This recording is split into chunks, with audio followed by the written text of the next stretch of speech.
Sharm El Sheikh is best known as a diving resort, but a new kite club has just opened there, making it an ideal destination for visitors with a range of interests. You'd be forgiven for thinking Sharm has no wind, because it's true for the main town, which is sheltered by the mountains. But if you travel a few miles north along the Gulf of Aqaba, you come to a new district called Nabq that gets the same wind as the famous windsurfing town Dahab. We're based within a natural lagoon which is fringed by a reef, and this gives us a playground of approximately 3 square kilometres, averaging maybe 1 metre in depth. This means that you can stand up everywhere. The bottom is a nice combination of sand and seagrass, so not so many nasty things out there. The wind here is a little bit different to a lot of places that I've been to travelling before, and from what I can gather it's called katabatic, which means that it starts very, very early in the morning. It's a very cold wind that comes rolling down the mountains, so normally when we arrive and we open the doors at 8 o'clock in the morning, the wind is already blowing very strong. The stronger winds generally in the winter as the temperature drops and the wind gets colder and it drops faster down the mountains. As the day progresses, around midday maybe we get around 18 to 20 knots, and then in the afternoon it kind of tapers off to around, it could be 15 to 16. In the summer months what we find is the best wind is always in the morning, and in the afternoon quite often it drops down to about 12 or 10 knots. Predominantly it's side shore, perfect side shore. There's no obstacles there, so the wind is normally very smooth.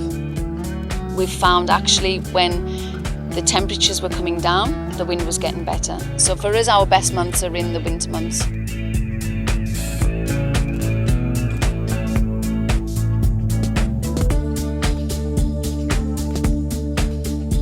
Sharm is a great place to come with a family, a partner or friends.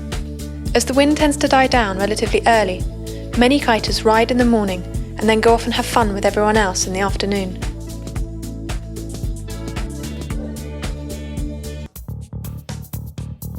The icing on the cake at Kitejunkies is the opportunity to go wave surfing when the conditions are right. A short ride upwind of the kite centre is an empty bay which fills with waves when strong and sustained winds create a swell. The wave spot is something special because normally in Egypt we don't get waves.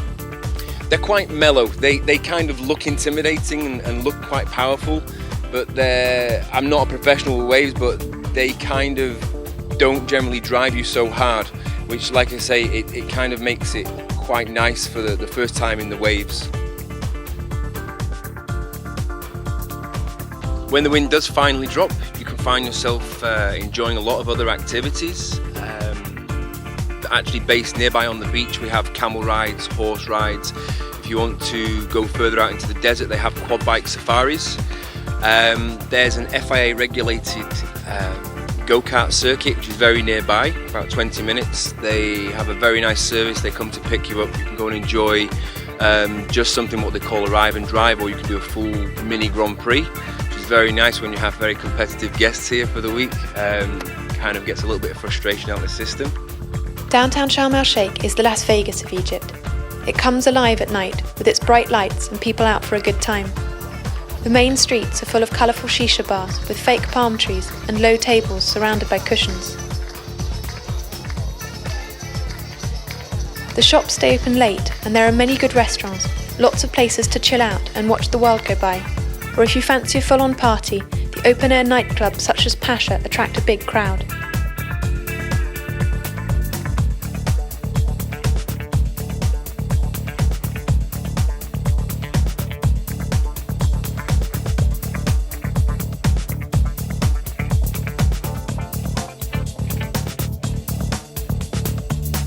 And of course Sharm El Sheikh has lots to offer under the water. Between Ras Mohammed National Park, the Tiran Straits and famous wreck dives like Thistlegorm, there is enough to satisfy even the most demanding of divers.